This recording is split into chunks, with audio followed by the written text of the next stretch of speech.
আসসালামু আলাইকুম। আমন্ত্রণ বাংলাভিশন সংবাদে আপনাদের সাথে আছি আমি পৃথা ইসলাম কনক। ইসরায়েলের কারাগার থেকে মুক্ত হয়ে দেশে ফিরেছেন আলোকচিত্র সাংবাদিক ও মানবাধিকার ব্যক্তিত্ব শহীদুল আলম। দেশবাসী ও সরকারকে ধন্যবাদ জানিয়েছেন তিনি। ফিলিস্তিনকে মুক্ত না করা পর্যন্ত বিশ্ববাসীকে লড়াই চালিয়ে যাওয়ারও আহ্বান জানান শহীদুল আলম। আজ ভোর 4:55 হযরত শাহজালাল আন্তর্জাতিক বিমানবন্দরে অবতরণ করেন তিনি। এ সময় শহীদুল আলম বলেন, এখনও গাজা মুক্ত হয়নি, সেখানে চলছে আক্রমণ, তাই প্রতিবাদ শেষ হয়নি। মুক্তির পর তেল আবিব থেকে তুরস্কে পৌঁছান শহীদুল আলম। আলোকচিত্র সাংবাদিক শহীদুল আলম সহ কনসার্ন জাহাজের সকল সাংবাদিক, স্বাস্থ্যকর্মী ও ক্রু সদস্যদের বুধবার ভোরে অপহরণ করে ইসরায়েলি দখলদার বাহিনী। কেন্দ্রীয় শহীদ মিনারে শেষ শ্রদ্ধা জানানো হবে ঢাকা বিশ্ববিদ্যালয়ের এমেরিটাস অধ্যাপক কথাসাহিত্যিক সৈয়দ মঞ্জুরুল ইসলামকে। কিছুক্ষণের মধ্যেই এই আনুষ্ঠানিকতা শুরু হবে। এরপর ঢাকা বিশ্ববিদ্যালয় কেন্দ্রীয় মসজিদে জানাজা শেষে দাফন করা হবে মিরপুর বুদ্ধিজীবী কবরস্থানে। গতকাল বিকেল 5টার দিকে রাজধানীর ল্যাবেড হাসপাতালে চিকিৎসাধীন অবস্থায় তিনি শেষ নিঃশ্বাস ত্যাগ করেন। ঢাকা বিশ্ববিদ্যালয়ের ইংরেজি বিভাগের দেশবরেণ্য এই শিক্ষাবিদ 75 বছর বয়সী সৈয়দ মঞ্জুরুল ইসলাম গত 3 অক্টোবর সকালে হার্ট অ্যাটাক করেন। মুমূর্ষু অবস্থায় তাকে রাজধানীর একটি হাসপাতালে ভর্তি করা হয়। হাসপাতাল কর্তৃপক্ষ জানায়, heart attack, heart failure, kidney failure ও শ্বাসকষ্টজনিত জটিলতার কারণে তার মৃত্যু হয়। বাংলা সাহিত্যে অবদানের স্বীকৃতি হিসেবে তিনি 1996 সালে বাংলা একাডেমি সাহিত্য পুরস্কার এবং 2018 সালে 21 পদক লাভ করেছিলেন। উন্মুক্ত দরপত্রের খরচ কমেছে সৌরবিদ্যুৎ উৎপাদনে। গড়ে প্রতি কিলোওয়াট বিদ্যুৎ উৎপাদনে খরচ কমেছে 22 থেকে 25%। খরচ কমলেও নবায়নযোগ্য জ্বালানি দিয়ে বিদ্যুৎ উৎপাদনের লক্ষ্য পূরণে বহুমাত্রিক চ্যালেঞ্জ দেখছেন বিশেষজ্ঞরা। রিশান নাসরুল্লাহর রিপোর্ট। জলবায়ু পরিবর্তনের প্রভাব মোকাবেলায় বিদ্যুৎ উৎপাদনে ক্লিন ফুয়েল ও নবায়নযোগ্য জ্বালানির ব্যবহার বাড়াতে তোড়জোড় বিশ্বজুড়ে। অনেকটা উদ্দেশ্যহীন পরিকল্পনায় সে পথে হাঁটতে চায় বাংলাদেশও। সরকারের 2 পরিকল্পনায় 2 ধরনের লক্ষ্য নির্ধারণ করা হয়েছে।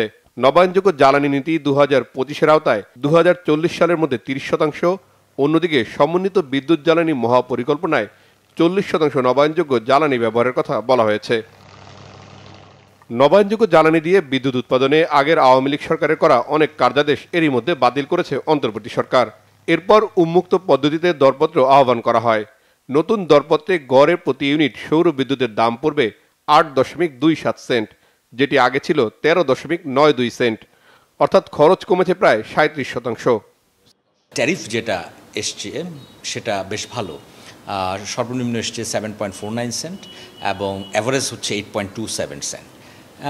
এটা কাগজে কলমে এবং প্র্যাকটিক্যালিও চিন্তা করলে বোঝা যায় যে আমাদের প্রাইসটা কমা দরকার। সেই হিসেবে গভর্নমেন্টের অবজেক্টিভ যেটা কম্পিটিশনের মাধ্যমে কমানো, সেটা তারা করতে পেরেছে। এবং প্রজেক্ট যদি এই ট্যারিফে বাস্তবায়ন করা যায় এবং চ্যালেঞ্জগুলো অ্যাড্রেস করে, তাহলে ডেফিনেটলি এটা একটা বেঞ্চমার্ক হয়ে দাঁড়াবে এবং ফিউচার প্রজেক্টে খরচ কমানোর আরও সুযোগ আছে। মানে এখন যারা দরপত্র দিলেন তাদের মধ্যে স্বচ্ছতার ভিত্তিতে আমরা হয়তো বাছাই করলাম, তো তারপরে এটা যখন ইমপ্লিমেন্ট করতে যাব তখন দেখা যাবে কি যে এই দরদাতারাই আবার নতুন করে পলিটিক্যাল গভর্নমেন্টের সময় আগে যেরকম করেছেন তারা দর দিয়েছেন একরকম, কিন্তু তারা ধাপে ধাপে সেই দর আবার বাড়িয়েছে। সেইটাকে কিভাবে আমরা মোকাবেলা করবো সেটা একটু চিন্তা করতে হবে এখন থেকে, এবং এই শর্তের মধ্যেই বিষয়গুলো উল্লেখ করে দিতে হবে যে যৌক্তিক কোনো কারণ ছাড়া এই দর বাড়ানো যাবে না। নবায়নযোগ্য জ্বালানি দিয়ে 2040 সালের মধ্যে 40 অথবা 30% বিদ্যুৎ উৎপাদনের লক্ষ্যমাত্রা পূরণে দরকার হবে 35 থেকে 42 বিলিয়ন মার্কিন ডলারের বিনিয়োগ। এর মধ্যে সৌর বিদ্যুৎ খাতে 16.5, বায়ু বিদ্যুতে 12.6, জলবিদ্যুৎ উৎপাদনে 6 বিলিয়ন এবং আমদানি ও অন্যান্য খাতে দরকার হবে 7.5 বিলিয়ন ডলার। আমরা যদি লঙ্গার রানে চিন্তা করি বিনিয়োগের কথা, তাহলে আমাদের কয়েকটা অ্যাপ্রোচ হতে পারে। স্পেশাল ইকোনমিক জোন আছে, সেখানে আমাদের জায়গা আছে, সেই জায়গাগুলোতে গভর্নমেন্ট জায়গা অ্যালোকেট করে দিতে পারে ভবিষ্যতের প্রকল্পের জন্য, এবং সেগুলোকে রেডি করতে পারে করে বিনিয়োগকারীদের এই জায়গাগুলোর এগেনস্টে টেন্ডার করে তাদেরকে আগ্রহী করতে পারে। সেক্ষেত্রে যেটা হবে, কম্পিটিশনটা আরও বাড়বে এবং গভর্নমেন্ট জমি দেওয়ার কারণে ইনভেস্টরদের যে রিস্ক আছে, রিস্কের একটা পার্ট এখানে কিন্তু মিটিগেট হয়ে যাচ্ছে। অর্থায়নের মডেলের জন্য আসলে আমরা একটা বন্ড চালু করতে পারি, মানে সভরিন বন্ড হতে পারে, এবং সেই বন্ডের এই মুহূর্তে তো আমরা দেখতে পাচ্ছি যে খুব ভালো কাজ করছে। তো এখন এই বিদ্যুৎ খাতের জন্য বা বিশেষ করে নবায়নযোগ্য জ্বালানি খাতের জন্য আমাদের আসলে এইরকম একটা ভালো বন্ড দরকার। সেটা গ্রিন বন্ড হতে পারে, অরেঞ্জ বন্ড হতে পারে। এইভাবে করে আমরা একটু চিন্তা করতে পারি, বা এনার্জি বন্ড হতে পারে। রিনিউয়েবল এনার্জির জন্য বন্ড তৈরি করাটা এরকম কোনো সমস্যা নয়। আমরা বিভিন্ন দেশের অভিজ্ঞতা দেখেছি যে এখানে ভালো কাজ করে অর্থায়নটা। তো সেভাবে করে আমাদের একটা নতুন করে আর্থিক পরিকল্পনা করতে হবে। সরকারি তথ্য অনুযায়ী 2025 সালের মার্চ পর্যন্ত জাতীয় গ্রিডে নবায়নযোগ্য জ্বালানি যুক্ত হয়েছে মাত্র 3.6%। অন্যদিকে গ্যাস ও কয়লা ভিত্তিক জ্বালানির সক্ষমতা 43.4%। রিশান নাসরুল্লাহ, বাংলাভিশন, ঢাকা। চাঁপাইনবাবগঞ্জের গোমস্তাপুর উপজেলার রহনপুর ও রাধানগর ইউনিয়নের রামদাস বিল পরিচিতি লাভ করেছে মিনি কক্সবাজার নামে। প্রাকৃতিক সৌন্দর্যে ভরপুর এই বিল ভ্রমণে দূর দূরান্ত থেকে প্রতিদিনই সেখানে ভিড় জমান দর্শনার্থীরা। চাঁপাইনবাবগঞ্জ প্রতিনিধি SM শাকওয়াত জামিল দোলনের পাঠানো তথ্য ও ছবিতে দেখুন ডেস্ক রিপোর্ট। চাঁপাইনবাবগঞ্জের গোমস্তাপুর উপজেলার রহনপুর ও রাধানগর ইউনিয়ন জুড়ে বিস্তৃত এই বিলটি রহনপুর পৌর এলাকা থেকে প্রায় 5 কিলোমিটার দূরে। প্রতি বছর বর্ষার শুরুতে বিলের মাঝ দিয়ে প্রবাহিত পুনর্ভবা নদীর দুই কূল ছাপিয়ে জলমগ্ন হয়ে ওঠে পুরো বিল, আর তখনই অপরূপ রূপে সাজে মিনি কক্সবাজার খ্যাত রামদাস বিল। একসময় গোমস্তাপুর উপজেলার সাথে পার্শ্ববর্তী নওগাঁ জেলার পোরশা ও সাপাহার উপজেলার মধ্যে নৌপথে সরাসরি যোগাযোগ ছিল, কিন্তু নাব্যতা সংকটে দীর্ঘদিন ধরে বন্ধ রয়েছে সেই পথ।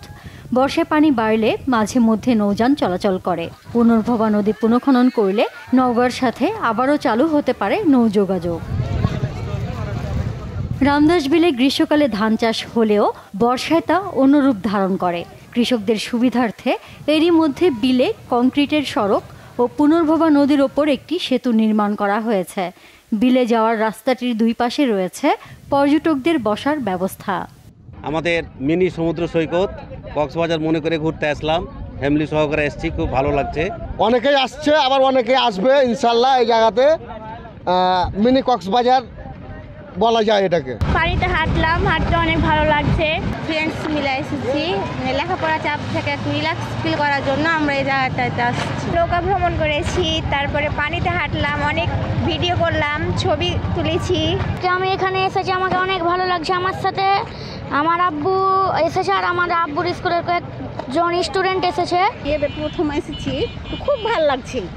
এদিকে মিনি কক্সবাজার খ্যাত রামদাস বিল ঘিরে অবকাঠামো উন্নয়ন করে পর্যটন এলাকা হিসেবে গড়ে তোলার আশ্বাস প্রশাসনের পাশাপাশি স্থানীয় রাজনীতিবিদেরও। সরকার বিভাগ কর্তৃক সাবমার্জিবল একটা রাস্তা করেছে, রাস্তাটা কিছু বাকি আছে অংশ, সেটাও আমরা দ্রুত করে দেওয়ার প্ল্যান করেছি। খুব দ্রুত এটা সম্পন্ন হবে।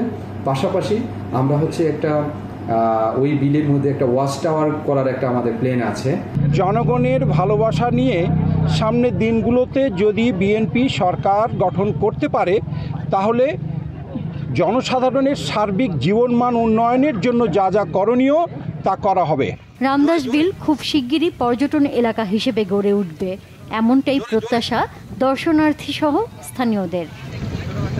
Banglavision news desk. আন্তর্জাতিক প্রসঙ্গ। গাজায় যুদ্ধবিরতি কার্যকরের পর ভূখণ্ডটি থেকে সেনা প্রত্যাহার শুরু করেছে ইসরায়েল। আগামী 24 ঘন্টার মধ্যে ইসরায়েলি সেনাবাহিনী রাফা, খান ইউনিস ও গাজার উত্তর এলাকার পূর্ব দিক থেকে নিজেদের সীমান্তের দিকে সরে যাবে। এদিকে যুদ্ধবিরতি কার্যকরের পর লাখো ফিলিস্তিনি গাজার বিভিন্ন স্থান থেকে নিজ বাড়িতে ফিরতে শুরু করেছে।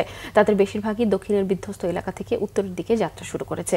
তবে উত্তর গাজা কতটা নিরাপদ সেটি নিয়ে এখনও শঙ্কা রয়েছে তাদের।